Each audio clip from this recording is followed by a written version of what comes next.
A spoiler-free review of The Long Walk, Trauma Bonding Through the End Times.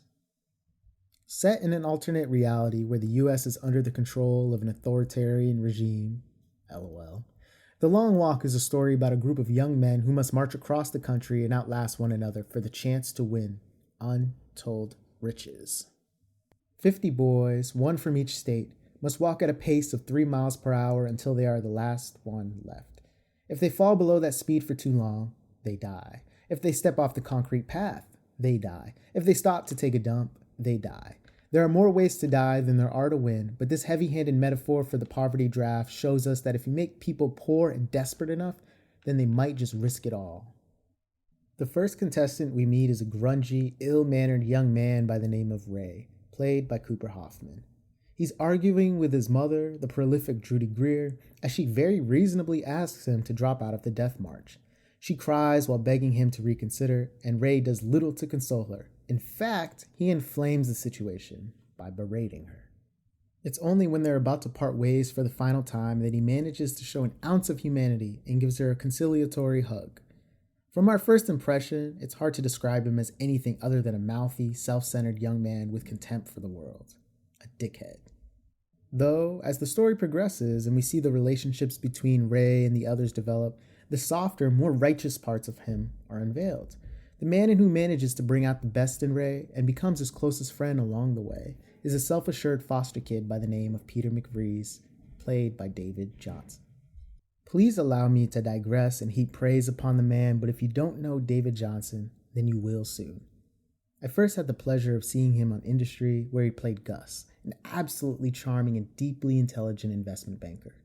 Though his role on the HBO series was limited, he never once failed to captivate and light up the screen. A non-Perel talent. As the hours pass and bodies pile up along the highway like roadkill, Peter and Ray are forced to become dependent on one another for both companionship and survival. It's the type of beautiful, healthy male relationship that we love to see on and off screen.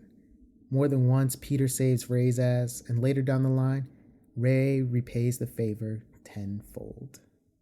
The bromance between Ray and Peter is enthralling, but I'll be the first to admit that the writing itself was a bit lackluster. There was so much high school humor in this movie that I started to wonder if it was written by teenagers. But ultimately, the bonds formed and destroyed along this nightmarish trek was enough to make me sanguine about the tremendous capacity of young men. Cooper Hoffman had me rolling my eyes upon his first arrival, but ended up redeeming himself with how selfless he was. Towards the end, I found myself apologizing for every bad thought I ever had about the man. I'm sorry, Cooper. Tut Nyut, who plays a supporting role as a good Christian boy from Louisiana named Art, delivered one of the best scenes in the entire film. One so devastating that I could even hear the frat bros behind me stress-eating popcorn and sniffling in between bites. Like a well-crafted novella, the film is both compact, at 108 minutes, and charming. Character development and backstory comes mostly from dialogue, and there's only one, maybe two, flashbacks in the entire film, but it's enough for us to get invested.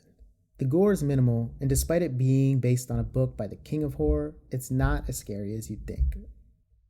Even though this trauma bonding hike through the country is unlikely to break the box office, I'd still recommend it for the scaredy cats, the David Johnson fans, and anyone that wants to see a well-paced, B-tier Stephen King adaptation.